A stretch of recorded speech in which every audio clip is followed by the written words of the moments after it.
Hello बच्चों, आज हम पढ़ने वाले हैं क्लास 12 का चैप्टर नंबर 2 के एक्स्ट्रा क्वेश्चन। चैप्टर का नाम है राजा, किसान और नगर।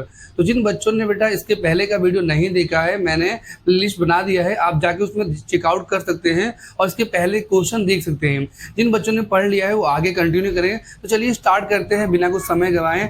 बच्चों, अगर हमारे चैनल पर नए हैं तो चैनल को लाइक, सब्सक्राइब और शेयर जरूर करें। तो चलिए इसको स्टार्ट करते हैं। देखिए दे रखा है यहाँ पर 21 नंबर का दे रखा है, मनुस्मृति क्या है, इसमें राजा को क्या सलाह दी गई है। तो मैं बता देता हूँ। तो मनुस्मृति वो किताबें होती है जो हाथों से लिखी जाती है। आप लोगों ने ऐसी फोटो देख रखा हो कहीं ना कहीं, जहाँ पर एक बाबा अपने हाथों से मोर के पंख से लिख रहे हैं। तो इन्हीं को हम क्या कहते हैं, मनुस्मृति कहते हैं, मैन्युस्क्रिप्ट कहते हैं इंग्लिश में। तो चलिए इसके बारे में और जानकारी लेते हैं। तो बच्चों, लिखा है मनुस्मृति प्रारंभिक भारत का सबसे प्रसिद्ध विधि ग्रंथ है, यानी इसमें कानून के बारे में लिखा गया है। जो बाबा लोग हैं वो उस जमाने में कानून कायदे लिखा करते थे। यह संस्कृत भाषा में है, जिसकी रचना 200 से पूर्व और 200 से ईसा के बीच में हुई थी। इसका मतलब आप जानते ही हो, टोटल यहाँ पर 400 साल लग गए थे।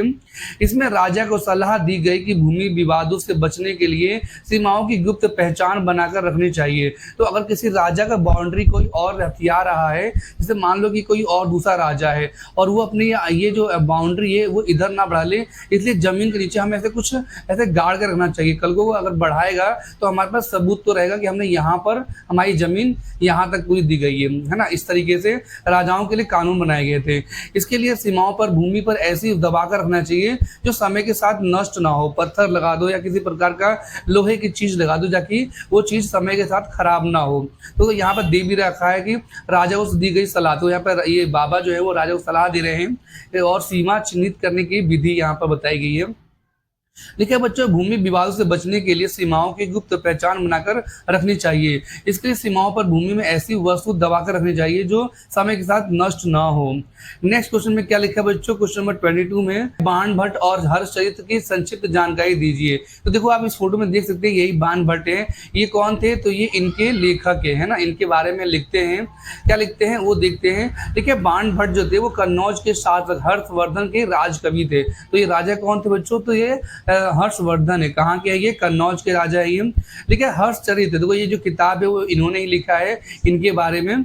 तो लिखा है कि हर्षचरित नामक ग्रंथ उसी ने लिखा है, यानी इन्होंने लिखा है। संस्कृत भाषा का यह ग्रंथ हर्षवर्धन की जीवनी यानी हर्षवर्धन के बारे में इस पुस्तक में पूरी जानकारी दी गई है। तो लिखा है हर्षवर्धन के राजकवि प्रसिद्ध साहित्यकार यही है। संस्कृत भाषा का ग्रंथ हर्षवर्धन की जीवनी, ये सब चीज इन्होंने इसी में लिख रखा है। तो चलते बच्चे क्वेश्चन नंबर हम 23 पर। बच्चों 23 में बोला गया प्रभावती गुप्त कौन थी, उसके संबंध में कौन सा विरला उदाहरण मिलता है। तो आप देख सकते हैं यही है प्रभावती गुप्त। प्रभावती गुप्त आरंभिक भारत के एक प्रसिद्ध शासक चंद्रगुप्त द्वितीय की पुत्री थी। मैं आपको क्लियर करना चाहता हूं बच्चों, यहाँ पे चंद्रगुप्त द्वितीय लिखा है, चंद्रगुप्त मौर्य नहीं। वो मौर्य वंश के थे और ये गुप्त वंश के दूसरे राजा है ना। दूसरे मतलब इनके नाम में दूसरे लग रहा है, तो ये द्वितीय लिखा हुआ है ना। दूसरे नहीं थे, इनके पहले और भी राजा लोग आए थे। तो वही है, उनकी पुत्री थी ये। लिखा है उसका विवाह दक्कन पठार के वाकाटक परिवार में हुआ था, है ना। दक्कन कहाँ पड़ता है, तो आज का जो महाराष्ट्र है वहां पर है ये। लिखा है उसने भूमि दान दिया जो किसी महिला द्वारा दान का विरला उदाहरण। तो इन्होंने पहली बार जिंदगी में ऐसी महिला है ये जिन्होंने दान किसी को दिया था। इसके पहले और कोई महिला नहीं आई थी दान देने के लिए। तो वही यहाँ पर बताया गया है। इनका एक विरला मतलब बहुत ही कम उदाहरण जो कि इनको दिया गया है। लिखे भूमिदान अभिलेखों से भूमिदान के संबंध में कौन सी क्षेत्रीय असमानताएं देखने को मिलती है। तो देखो यहाँ पर इंडिया में आपको पता होगा भूमि दान दिया जाता था, तो इन्होंने भी भूमि दान ही किया था। तो वही बताया गया कि इसमें क्या क्या अंतर है। तो पढ़ लेते पहले, फिर समझाता हूँ मैं। ठीक है, विभिन्न क्षेत्रों में दान दी गई भूमि में अंतर पाया जाता है। कहीं कहीं छोटे छोटे टुकड़े तो कहीं बहुत बड़े टुकड़े दान दिए गए थे। सिंपल है। तो यहाँ पर खेत थे, किसी लोगों को इतना छोटा छोटा दिया गया था और कुछ लोगों को बड़े बड़े खेत दिए गए थे। ये एक अंतर दे रखा है। दूसरा बोला गया भूमिदान पाने वाले लोगों के अधिकारों में क्षेत्रीय अंतर मिलते हैं। तो कहीं कहीं जब दान मिलते थे तो उनको कुछ और अधिकार भी मिलते थे। कहीं पर केवल कर कर मुक्ति, यानी कि तुमको कहीं दान दिया जा रहा है, अगर मान लो कहीं वो स्पेशल है, एग्जाम्पल के तौर पर एक राजा है और राजा ने एक बाबा को जमीन दान दे दिया है, तो वो बाबा क्या कर सकते हैं, अब वो टैक्स वहां पर नहीं देंगे क्योंकि वो बाबा उन राजा के लिए बहुत ज्यादा स्पेशल हो गए, है ना। या वो कहीं कर वसूलने का अधिकार है, उन बाबा को कहीं पर ऐसा भी बोल दिया जाए कि तुम अब यहाँ के टैक्स ले सकते हो, या कहीं न्यायिक अधिकारी मिल जाता था कि तुम यहाँ पर न्याय कर सकते हो क्योंकि तुम बाबा हो, बड़े हो, है ना। लिखे कहीं जल, वन, खनिज जैसे संसाधनों पर अधिकार भी मिल जाता था, तो कहीं ऐसा भी होता था कि कहीं कहीं पर उनको ऐसा अधिकार भी मिल जाता था जैसे कि आप लोग ये पूरा जंगल या पूरा जल, वन सब रख सकते हो, तो इतना भी इनको अधिकार दिया जाता था। तो वही यहाँ बताया गया कि अलग अलग प्रकार की असमानताएं देखने मिलती हैं। चलते हैं बच्चों क्वेश्चन नंबर 25 पर। 25 में क्या लिखा हुआ है, बच्चों लिखा है राजा या प्रभावशाली लोग भूमि दान क्यों देते थे, इस संबंध में विभिन्न इतिहासकारों के क्या मत थे। तो उस जमाने में लोग दान क्यों देते थे वो पहले पढ़ते हैं। देखो लिखा राजा या प्रभावशाली लोग विभिन्न कारणों से भूमि दान देते थे, इस संबंध में विभिन्न इतिहासकारों के निम्नलिखित मत है। तो यहाँ पे काफी सारे मत दे रखे हैं। पहला मत बताया गया नए क्षेत्रों में कृषि की विस्तार की नीति। तो राजा लोग क्या करते थे, जैसे यहाँ पर जंगल है तो जंगल को हटाने के लिए राजा लोग बोलते थे ये जंगल तुम्हारा हो गया, इसे काट लो और यहाँ पर खेती कर लो, तो इस तरीके से खेती भी हो जाएगी और उस बेचारे को जमीन भी मिल जाएगी। तो वही यहाँ बताया गया कि ताकि भूमि को अधिक कृषि योग्य बनाया जा सके। लिखा है नए समर्थक जुटाने का एक साधन था ये। तो लिखा है कुछ इतिहासकार का मत यह है कि जब किसी राजा को अपने सामंतों पर नियंत्रण ढीला जाता था तो वह भूमिदान देकर अपने लिए नए समर्थक जुटाता था।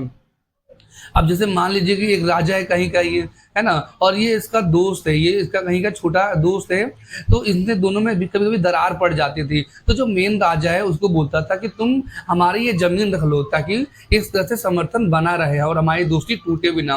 तो एक तरह से ये गिफ्ट देने के लिए, अपने आप को सपोर्ट पाने के लिए भी कहा करते थे।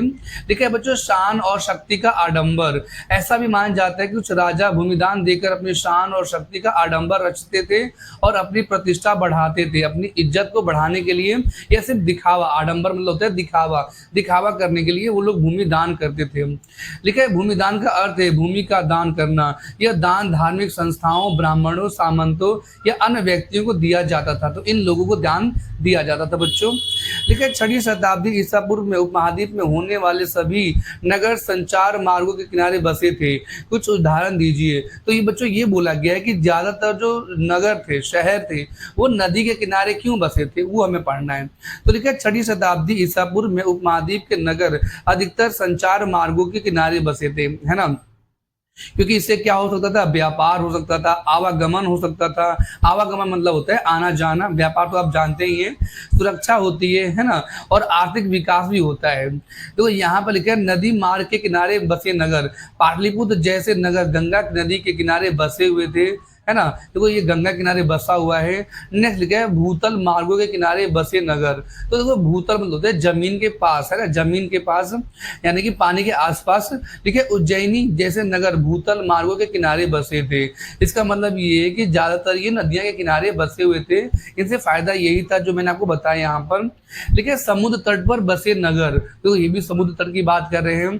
पुहार जैसे नगर जैसे समुद्र तट पर बसते थे जहां से समुद्री मार्ग प्रारंभ हुए। तो समुद्र मार्ग से काफी लोग यहाँ पर एक देश से दूसरे देश में आसानी से कुछ इस तरीके से जा सकते हैं, आ सकते हैं।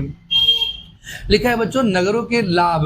अब देखो नगरों के, ये जो नगर है इनके लाभ क्या हुए, ये जो पानी के पास है इनको फायदा क्या हुआ। तो देखो यहाँ पर मैंने बता ही दिया था, यहाँ भी वही चीज लिखा हुआ है, आप इसको पढ़ सकते हैं अपनी मर्जी से। नेक्स्ट क्वेश्चन में बच्चों चलते हैं क्वेश्चन नंबर 27 पे। तो 27 में बोला गया उपमहाद्वीप में 6वीं शताब्दी ईसा पूर्व में उदय होने वाले नगरों की 3 विशेषता बताओ।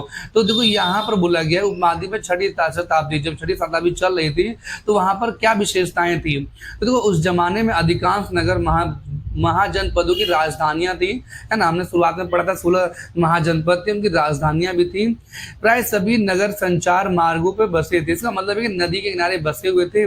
मथुरा जैसे अनेक व्यवसायिक, है ना, यहाँ पे व्यवसाय होता था, यहाँ पे संस्कृति खिलती बढ़ती थी तथा राजनीतिक गतिविधियां यहाँ पर होती थी। राजा लोग भी नदी के आसपास ही रहा करते थे, वही बच्चों यहाँ बताया गया है। नेक्स्ट क्वेश्चन पे आते हैं 28 पे। 28 में बोला गया है उत्तरी कृष्ण मार्जित पात्र क्या है ना, इसे इंग्लिश में कहते हैं नॉर्दर्न ब्लैक पॉलिश्ड वेयर।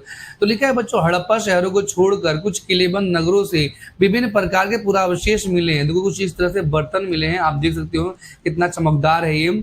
इनमें उच्च कोटि के मिट्टी के कटोरे और थालियां शामिल हैं जिन पर चमकदार कलई चढ़ी है। तो इसमें कलर को बोला गया है कलई।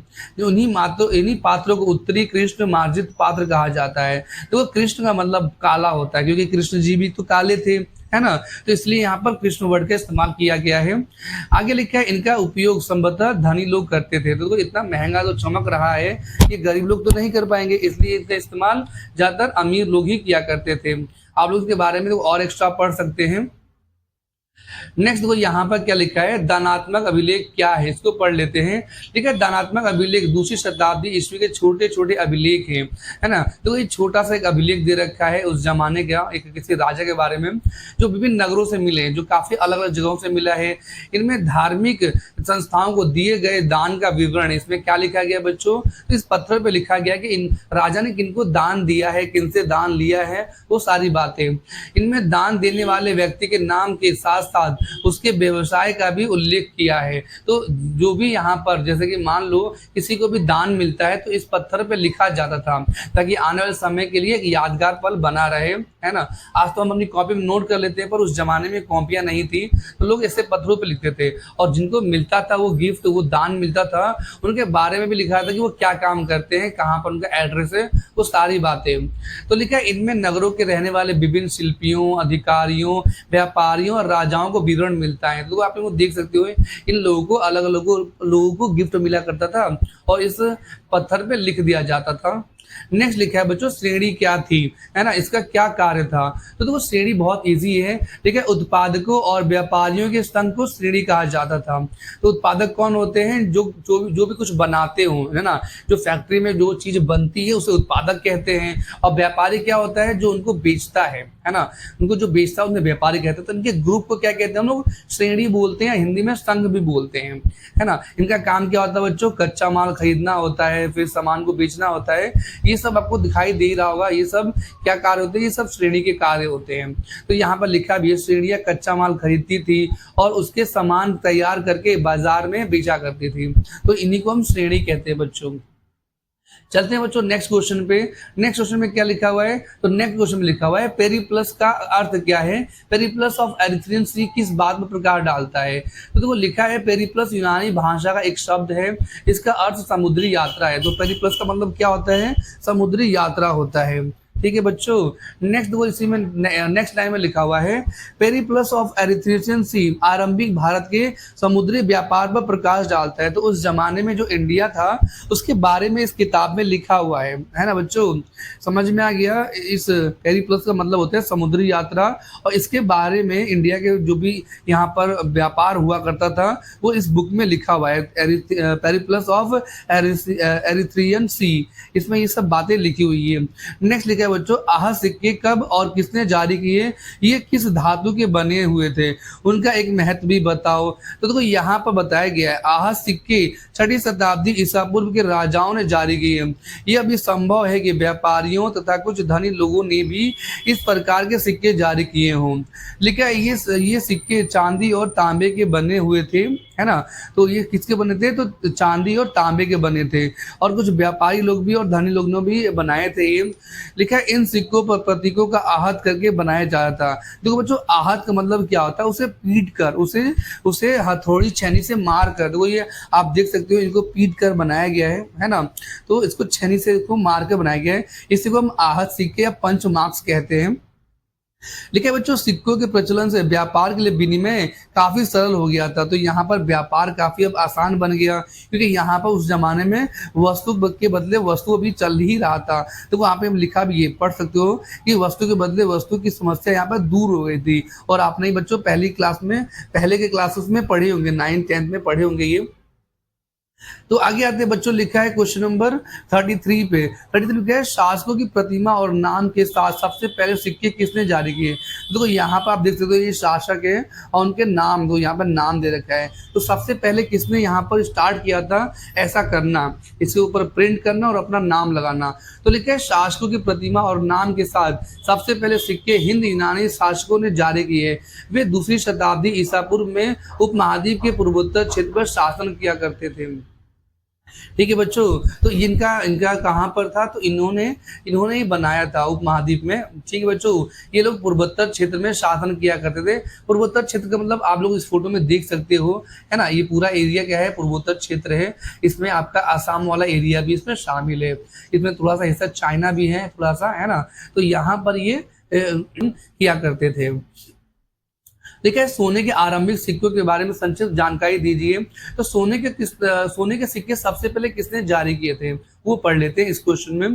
देखिए बच्चों, सोने के सबसे प्रथम सिक्के, है ना, प्रथम शताब्दी ईस्वी में कुषाण शासकों ने जारी किए थे, है ना। कुषाण शासक आए थे, उन्होंने जारी किए थे। इन सिक्कों पर आकार और भार तत्कालीन रोमन सम्राटों और ईरान के पार्थियन शासकों द्वारा जारी सिक्कों के बिल्कुल समान था। तो जैसे कि बच्चों आपने क्लास 11 में पढ़ा होगा कि रोमन साम्राज्य में और ईरान साम्राज्य में भी सिक्के जारी हुए थे, जिसे हम दिनारियस बोला करते थे। ठीक है, वैसे यहाँ पर भी इंडिया में भी जो सिक्के थे वो सेम साइज के, सेम भार के बने हुए थे। अब जैसे कि यहाँ पे वो लिखा है कुषाण सिक्के, है ना। देखो इसका आकार और इसका आकार, ये सब, ये देखो इंडिया का है, ये कहाँ का है, रोमन का है, ये रोम यानी कि इटली का है। और ये कहाँ का है, तो ईरान का है ये, है ना। तो सबका आकार एक जैसा ही दिया गया है, वही इसमें बताया गया है। नेक्स्ट आते हैं बच्चों क्वेश्चन नंबर 35 पर। लिखा है अशोक द्वारा, है ना, क्या लिखा है, अशोक द्वारा धारण की गई 2 उपाधियों के नाम और उनके अर्थ बताओ। तो लोगों ने इनको क्या क्या उपाधि दी थी, यानी किन नाम से बुलाते थे, वो बोला गया है। तो लिखा है बच्चों, अशोक ने देव नाम प्रिय तथा प्रियदर्शी की उपाधि धारण की थी। लोग इनको क्या, किस नाम से बुलाते थे, देव नाम प्रिय और प्रियदर्शी। ठीक है, अब इनका मतलब क्या होता है, तो देखो देव नाम प्रिय का मतलब होता है देवताओं का प्रिय। कौन थे ये, देवताओं के प्रिय थे। और दूसरे क्या था इनका नाम, प्रियदर्शी। तो प्रियदर्शी का मतलब क्या होता है, तो देखने में सुंदर, है ना, मनोहर रूप वाला। आप बुक में ये भी लिखा हुआ है, मनोहर रूप वाला, यानी कि दिखने में जो सुंदर हो उनको प्रियदर्शी बोला जाता था। तो वही यहाँ बताया गया है। क्वेश्चन नंबर 36 में बोला गया बच्चों, अशोक के कुछ अभिलेखों में केवल उनकी उपाधियां दी गई, जबकि कुछ अन्य में उनका नाम और उपाधियां दोनों दी गई। ठीक है, इतिहासकार ने यह कैसे निष्कर्ष निकाला कि ये अभिलेख एक ही शासक द्वारा बनाए गए थे। तो बच्चों एग्जांपल ले लेते हैं, जैसे मान लीजिए एक अफगानिस्तान में है और दूसरा कहाँ पर है, तो उड़ीसा में 2 पत्थर मिले हैं, है ना। उन पत्थरों में इन्हीं के बारे में लिखा हुआ है। तो सवाल बोला गया है कि आज जो साइंटिस्ट है वो पता कैसे करेंगे कि अफगानिस्तान में और जो उड़ीसा में ये 2 पत्थर मिला है वो एक ही शासक ने बनवाए हैं, एक ही शासक ने लिखवाए हैं। तो इसका आंसर ये लिखा हुआ है कि अभिलेखों के परीक्षण से ये पता चलता है, यानी कि पूरा स्टडी करने के बाद ये पता चलता है कि दोनों में विषय समान है, दोनों में एक ही बात लिखा हुआ है ना। शैली मतलब सब में समानता है, दोनों में एक जैसा ही लिखने का स्टाइल है। और भाषा सब में समानता है। तो 2 यहाँ पर अफगानिस्तान में मिला है और जो उड़ीसा में हमें मिला है शैल, वो दोनों एक ही भाषा में एक लिखा हुआ है। और दोनों की लिपि भी क्या है बच्चों, तो दोनों सेम है। तो इस तरीके से आगे साइंटिस्टों ने पता लगा लिया है कि जो भी यहाँ पर पत्थर मिला है और जो भी एक जैसे जो दिख रहे हैं वो एक ही राजा के द्वारा लिखवाए गए हैं। ठीक है बच्चों, आगे आते हैं क्वेश्चन नंबर 37 पे। 37 पे क्या लिखा हुआ है, तो लिखा है महाजनपद काल में शहरों और विशेषकर राजधानी शहरों के चारों ओर दीवारों का निर्माण क्यों किया गया था। तो आप देख सकते हो, तो ये हमारे राजा का घर है बच्चों और यहाँ पर एक कॉलोनी बसी हुई है ना, जनता है। तो सवाल यहाँ पे कि यहाँ पे इसको इस तरह से फोर्ट क्यों बनाए, यानी किले क्यों बनाए गए हैं। तो सिंपल सी बात है, सुरक्षा के लिए, है ना। इसको पढ़ लेते हैं। लेकिन राजधानी शहरों का विशेष महत्व होता था, है ना। राजधानी तो भैया बहुत ज्यादा इनका महत्व होता है। ठीक है, यहाँ सभी प्रकार के राजनीतिक, सामाजिक, आर्थिक, सांस्कृतिक गतिविधियों की चलती थी। तो देखो इन जो टर्म्स लिखा है ये आप अच्छे से भली भांति जानते होंगे। लेकिन इनकी शत्रु से रक्षा करना भी जरूरी होता है। तो मेन पार्ट तो यही था कि अगर इस तरह से न घेरा जाए तो यहाँ पे कोई भी हमला कर देगा, है ना। तो वो ये शत्रु से रक्षा करना जरूरी था। लेकिन महाजनपद काल के राजधानी शहरों पर भी बातें लागू होती थी। तो जितनी भी राजधानियां थे उनको कुछ इस तरीके से इसको फोर्टिफाई यानी किले बना लिए गए थे। ठीक है, अतः इन शहरों के चारों ओर दीवारें बनाई गई ताकि उन्हें मजबूत किलों का रूप दे सके, है ना बच्चों, तो वो मजबूत शहर बन जाए। और अगर कुछ छोटे में आंसर चाहिए तो वो यहाँ पे छोटे में दे रखा है, आप इनको याद कर सकते हैं। आगे लिखा है 38 क्वेश्चन पर। ठीक है, अशोक के सिंह शीर्ष को आज महत्वपूर्ण क्यों माना जाता है? तो ये अशोक के द्वारा बनाए गए थे, है ना। तो सवाल ये कि इतना आज इंपॉर्टेंट क्यों है ये? तो बच्चों अशोक के जो सिंह हैं यानी जो शेर हैं, शीर्ष को भारत सरकार ने राज्य चिन्ह के रूप में अपनाया है। इसे क्या कहते हैं बच्चों? तो नेशनल मार्क कहते हैं, नेशनल, है ना। तो वही यहाँ पे बताया गया है, यह हमारी एकता, वीरता, प्रगति तथा उच्च आदर्शों का प्रतीक है। तो ये क्या क्या दिखाता है? ये एकता दिखाता है, वीरता दिखाता है, प्रगति दिखाता है और उच्च आदर्श दिखाता है। ठीक है, आप लोगों ने ये फोटो देखा होगा सिक्कों के ऊपर, नोट के ऊपर, है ना, और भी बहुत सी जगहों पर लिखा होता है। इसके नीचे लिखा होता है सत्यमेव जयते, है ना बच्चों। तो आगे आते हैं क्वेश्चन नंबर, हम आते हैं 39 पर। बोला कि 39 में मौर्य काल में विभिन्न व्यवसायी समूहों के निरीक्षण के लिए अधिकारियों की नियुक्ति क्यों की जाती थी? तो लिखा है कि जो भी उस जमाने में व्यवसाय करते थे या व्यापार करते थे, उनके लिए यहाँ पर इंस्पेक्शन क्यों किया जाता है? निरीक्षण अधिकारी का मतलब होता है कि एक तरह से पुलिस वाले, है ना, जो कि वो साथ साथ में जाकर वहां पर चेक किया करते थे किसी प्रकार की गड़बड़ी तो नहीं चल रही थी, है ना। इसका आंसर पढ़ लेते हैं। लेकिन निरीक्षण के लिए अधिकारियों की नियुक्ति इसलिए की जाती थी ताकि सभी आर्थिक गतिविधियां सुचारू रूप से चलती रहे। इसका उद्देश्य किसी प्रकार की गड़बड़ी को रोकना तथा सभी व्यवसायियों को समान हक दिलवाना था। तो जैसे कि बच्चों आज हमारे देश में जो भी अगर कहीं भी गलत काम होता है तो सरकार वहां पर रोकती है, वैसे इनका काम भी गड़बड़ी को रोकना था, इसलिए वो क्या करते थे? तो इसलिए ये निरीक्षण अधिकारी यानी कि जांचकर्ताओं को भेजा करते थे समय समय पर कि यहाँ पर कहीं महंगाई तो नहीं बढ़ गई, कोई गलत तरीके से अपना सामान तो नहीं बेच रहा, इसलिए यहाँ पर इनका ये सब काम हुआ करता था। ठीक है, क्वेश्चन नंबर 40 में लिखा हुआ है बच्चों, यूनानी स्रोतों के अनुसार मौर्य सम्राट के पास कितनी सेना थी? तो लिखा है यूनानी स्रोतों के अनुसार मौर्य सम्राट के पास 6 लाख पैदल सैनिक थे इनके पास, है ना, आप लोग देख सकते हो यहाँ पर। उनके अलावा 30,000 घुड़सवार थे, तो यहाँ पर आप देखो तो घुड़सवार भी आगे खड़े हुए हैं, और 9,000 हाथी थे इनके पास।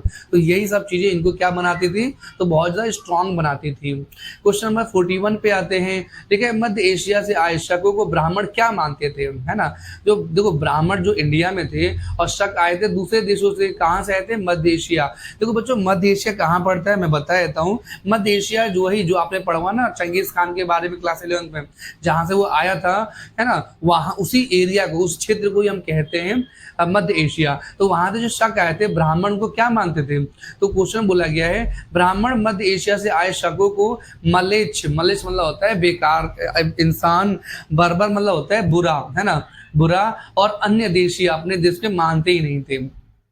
तो कौन आए थे उनके? देखो यहाँ पर बोला गया सुप्रसिद्ध शासक का नाम और योगदान लिखिए। तो यहाँ पर अगर जो कोई व्यक्ति आता है राजा बन जाता है तो उन्होंने क्या किया था वो पढ़ना है। तो ये राजा आए थे दूसरे देशों से, ठीक है। रुद्रदमन शकों का महान शासक था, उसने सुदर्शन सरोवर का जीर्णोद्धार करवाया था। तो ये सुदर्शन हमारा क्या है? सरोवर यानी तालाब है, ये टूट गया था कहीं से ये, तो इन्होंने रिपेयर करवाया था। जीर्णोद्धार मतलब होता है रिपेयर करवाना। तो रुद्रदमन ने सुदर्शन सरोवर का जीर्णोद्धार करवाकर प्रजा के लिए जल की उत्तम व्यवस्था की और लोक कल्याण का कार्य किया, यानी कि भलाई का कार्य किया इन्होंने। ओके, तो ये आप लोग पढ़ सकते हो। तो ये दूसरे देश के लोग आए थे। ठीक है, 42 में ठीक है, मौर्यों को अपनी विशाल सेना के लिए किस प्रकार के संसाधनों की जरूरत पड़ती थी? तो जो मौर्य थे उनको क्या क्या जरूरत पड़ती थी? तो देखो लिखा है अत्यधिक राजस्व, उनको पैसा चाहिए होता है ना, क्योंकि इतनी बड़ी सेना थी तो उनको पैसा तो चाहिए खर्च के लिए। क्यों चाहिए? तो सेना के वेतन के लिए, हथियार के लिए, रसद मतलब लड़ाई के सामान के लिए और अन्य खर्चों के लिए विशाल मात्रा में धन की आवश्यकता होती थी। ओके, देखिए अपार सैनिक सामग्री, तो इतने सारे अगर सैनिक है तो वो खाएंगे पिएंगे भी, है ना। उसके अलावा हथियार चाहिए, कवच चाहिए, रथ चाहिए, घोड़े, हाथी, वस्त्र आदि बड़ी मात्रा में चाहिए होते थे। नेक्स्ट लिखा है बच्चों भारी मात्रा में रसद। तो रसद मतलब होता है राशन की चीजें खाने पीने की, है ना। तो देखो लिखा है अनाज, दाल, घी, नमक आदि भोजन सामग्री की निरंतर आपूर्ति आवश्यक होती थी।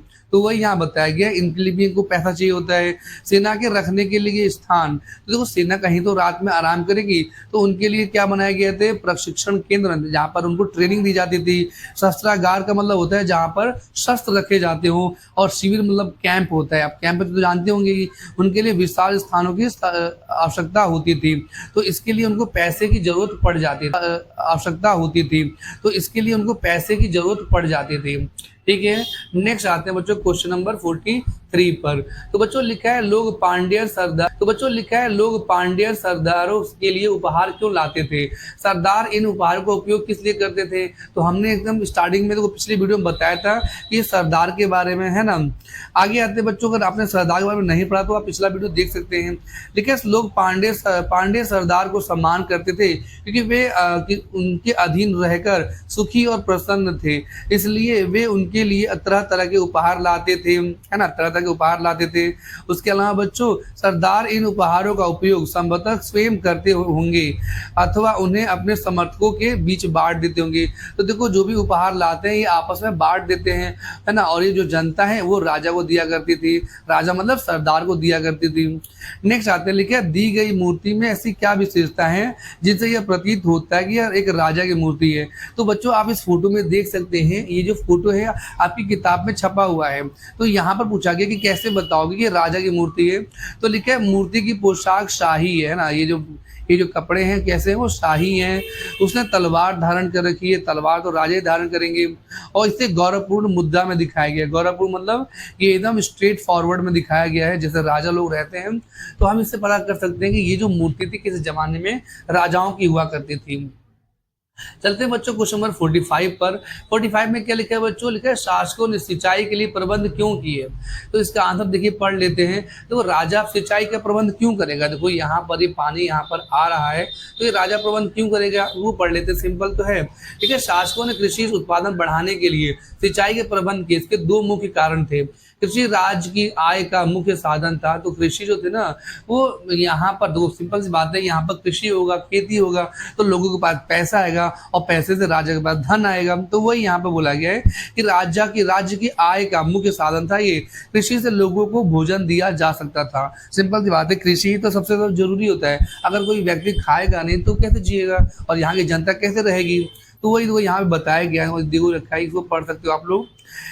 चलते हैं बच्चों क्वेश्चन नंबर 46 पे। लिखा आरंभिक भारतीय इतिहास में 6वीं शताब्दी ईसा पूर्व को एक महत्वपूर्ण काल क्यों माना जाता है ना। इसको पढ़ लेते हैं कि इतना ये जो टाइम है 6वीं शताब्दी ये इंपॉर्टेंट क्यों है, तो उसको पढ़ लेते हैं। लिखा आरंभिक भारतीय इतिहास में 6वीं शताब्दी ईसा पूर्व को एक महत्वपूर्ण परिवर्तनकारी काल माना जाता है। इस काल को प्राय आरंभिक राज्यों, नगरों, लोहे के बढ़ते प्रयोग और सिक्कों के विकास के लिए की जोड़ा जाता है। तो आप समझ सकते हो कि इस टाइम पर क्या क्या विकास हुआ था, राज्यों का विकास हुआ था, नगरों का, और लोहे के बढ़ते यूज हुए थे। इसी काल में बौद्ध तथा जैन धर्म सहित विभिन्न दार्शनिक विचारधाराओं का विकास हुआ। तो आप लोग देख सकते हो कि बौद्ध धर्म और जैन धर्म के लोग भी इसी में टाइम पर उनका जन्म हुआ था, है ना। आप लोग इस फोटो में देख सकते हैं 5वें नंबर पे इन्हीं टाइम पर हुआ था। बाकी तो इसका जो है वो शॉर्ट में यहाँ पर दे रखा है, आप लोग इसको पढ़ सकते हैं कि 6वीं शताब्दी में ही ये सारी चीजें यहाँ पर स्टार्ट हो गई थी। इसलिए बच्चों 6वीं शताब्दी को बहुत ही महत्वपूर्ण काल माना जाता है। चलते हैं बच्चों क्वेश्चन नंबर 47 पे। 47 में बोला गया है कि 6वीं शताब्दी ईसा पूर्व में कृषि उत्पादन बढ़ाने के लिए प्रयोग किए गए किन्हीं दो तरीकों के वर्णन कीजिए। तो बच्चों इस टाइम पर, जो कि बहुत इंपॉर्टेंट टाइम था, तो इस टाइम पर खेती किस तरीके से बढ़ाई गई वो पढ़ लेते हैं। तो देखो लिखा है गंगा और कावेरी के घाटियों के उर्वर क्षेत्र में हल का प्रयोग किया गया, है ना। तो उस जमाने में हल का प्रयोग करने से क्या हुआ, खेती और अच्छे से हुई, क्योंकि इसके पहले हल जो था वो लकड़ी का हुआ करता था या किसी और चीज का हुआ करता था, लोहे का नहीं था। लेकिन लोहे की खोज अब हो गई थी, वही यहाँ बताया गया है, जिससे अधिक भूमि की जुताई संभव हो सकी और उत्पादन बढ़ गया। ठीक है, भारी वर्षा वाले क्षेत्रों में उर्वर भूमि की जुताई लोहे के फाल वाले हलों से की जाने लगी। मैंने बताया ना आपको कि अब हल की खोज हो गई थी, जिससे कठोर मिट्टी से को भी आसानी से जोता जा सका और उपज में वृद्धि हुई। तो जो चीज यहाँ पर पहले जुताई नहीं हो पाई थी, अब लोहे की हल से वो भी होना स्टार्ट स्टार्ट हो गया था। ठीक है, उत्पादन बढ़ाने का एक अन्य तरीका था सिंचाई, है ना, सिंचाई कर दो तो वहां पर क्या हो जाएगा, खेती बढ़ जाएगी, जो कुओं, तालाबों और कहीं कहीं नहरों द्वारा की जाती थी। ठीक है, जिसे सूखे फसल, ये मात्रा यहाँ से हट जाएगा, यहाँ पर सूखे आएगा ओनली, सूखे फसल में भी फसलें उगाई जा सके। तो अगर मान लो बारिश नहीं होती तो ये सिंचाई के साधन के द्वारा वो हो सकता था। ठीक है, नेक्स्ट आते हैं बच्चों 48 क्वेश्चन पर। तो लिखा है पेरिप्लस ऑफ एरिथियन सी का लेखक कौन है, उसने विभिन्न प्रकार की वस्तुओं की सूची क्यों बनाई। तो ये जो किताब है, मैं आपको बताया था ना किताब है, उनका लेखक कौन था, तो लिखा है पेरिप्लस ऑफ एरिथियन सी का लेखक एक अज्ञात यूनानी समुद्री यात्री था। ये उसका नाम नहीं पता, पर वो कौन था, यूनान का समुद्री यात्री था वो। उससे समुद्र से होने वाले विदेशी व्यापार को दर्शाने के लिए विभिन्न प्रकार की वस्तुओं की सूची तैयार की, यानी कि वो वहां से जो भी व्यापार हो रहा था उसने अपनी लिस्ट बना लिया। वह यह दर्शाना चाहता था कि भारत में काली मिर्च, दाल चीनी जैसे गर्म मसाले, है ना, ये गर्म लिख दिया है गलत से, लिखे गर्म मसाले निर्यात किए जाते थे। तो दूसरे देशों में, इंडिया से दूसरे देशों में ये मसाले पहुंचाए जाते थे, वो इस किताब में लिख दिया उस अज्ञात यात्री ने। ठीक है, इसके बदले में भारत में बहुमूल्य वस्तुएं जैसे पुखराज, मूंगे, हीरे आदि के आयात किए जाते। तो जब इंडिया कोई सामान बेचेगा तो बदले में कुछ रुपया तो लेगा ना, तो रुपए के बदले ये लोग क्या लेते थे, तो ऐसे महंगे महंगे हीरे जवाहरात लोग लिया करते थे। चलते हैं बच्चों क्वेश्चन नंबर 49 पर। 49 में क्या बोला गया है, 49 में बोला गया है पाटलिपुत्र नगर किस प्रकार विकसित हुआ था, है ना, आज का जो पटना है उनके बारे में पढ़ लेते हैं। तो लिखे पाटलिपुत्र नगर पाटलीग्राम नामक एक गांव से विकसित हुआ था। तो देखो पहले इस गांव का नाम था पाटलीग्राम, फिर पाटलिपुत्र बन गया ये। 5वीं शताब्दी ईसा पूर्व में मगध के शासकों ने अपनी राजधानी राजगाह से हटाकर इस बस्ती में लाने का निर्णय किया और इसका नाम बदल दिया गया, है ना, इसका नाम क्या बन गया, पाटलिपुत्र बन गया। ठीक है बच्चों, 4वीं शताब्दी ईसा पूर्व तक आते आते यह मौर्य साम्राज्य की राजधानी बन गई। उस समय यह नगर एशिया के सबसे बड़े नगरों के एक था। तो उस जमाने में ये नगर जो था वो शहर बहुत बड़ा शहर बन गया था। ठीक है, परंतु बाद में इसका महत्व कम हो गया। 7वीं शताब्दी में जब चीनी यात्री ह्वेनसांग यहाँ आया तो उसे यह नगर खंडहर में बदला मिला। उस समय यहाँ की जनसंख्या भी बहुत कम थी। तो ये चीनी यात्री था, कि कब आया था ये, तो पेपर में पूछा नहीं आया कब था, तो ये 7वीं शताब्दी में भारत आया था चाइना से। तो उसको इधर जो घर थे ये कैसे लगे, खंडहर, क्योंकि उस टाइम पर बहुत ज्यादा देर हो गया था और ये सब उसको टूटे मिले। तो बच्चों इसको आप लोग पढ़ सकते हो, काफी इजी टॉपिक दे रखा है ये। चलते हैं क्वेश्चन नंबर 50 पे। तो देखो 50 में क्या लिखा है बच्चों, लिखा है धान की रोपाई कैसे की जाती है, इससे धान की उपज में कैसे वृद्धि होती है। तो आप लोगों ने गांव में अगर हम देखा होगा तो धान की रोपाई ऐसे होती है, पर इसको हम पढ़ के बताएंगे।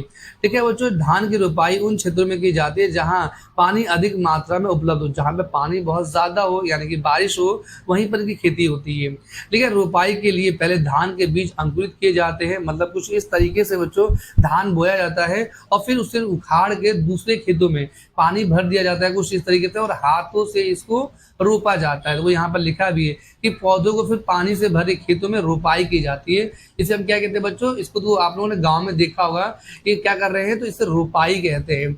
रोपाई के बाद अधिकांश पौधे सुरक्षित रह जाते हैं जिससे धान की उपज बढ़ जाती है। ठीक है, कुछ इस तरीके से हम लोग धान की खेती करते हैं। और चलते हैं बच्चों एक एक्स्ट्रा क्वेश्चन और ले लेते हैं 51, जो कि आपके बुक में दे रखा है, गंत तिंदु के बारे में। जातक में वर्णित राजा की अवधारणा की परख कीजिए। ये राजा लिखा हुआ है ना, राजा नहीं होता, राजा होता है। तो बच्चों इस किताब में राजाओं के बारे में क्या लिखा हुआ है, ठीक है, वो हमें पढ़ना है।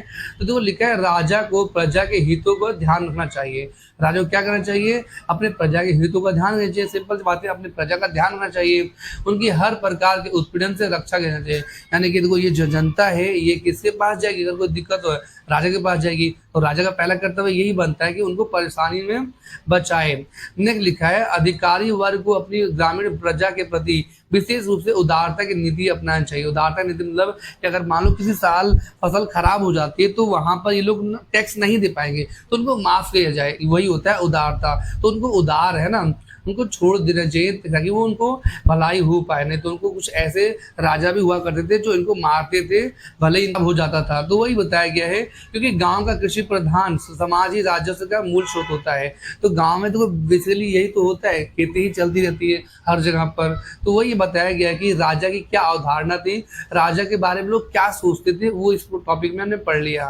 तो बच्चों आशा करते हैं आपको समझ में आया होगा। ये तो हमने शॉर्ट आंसर लिया है, अब हम करेंगे 5 से 6 नंबर वाले क्वेश्चन अगली वीडियो में, ठीक है, पार्ट 3 में। अभी के लिए बच्चों इतना ही। अगर वीडियो अगर अच्छा लगा हो तो एक लाइक और कमेंट जरूर करें। आपको बताना होगा कि वीडियो कैसा लगा है। अभी के लिए इतना ही बच्चों, धन्यवाद।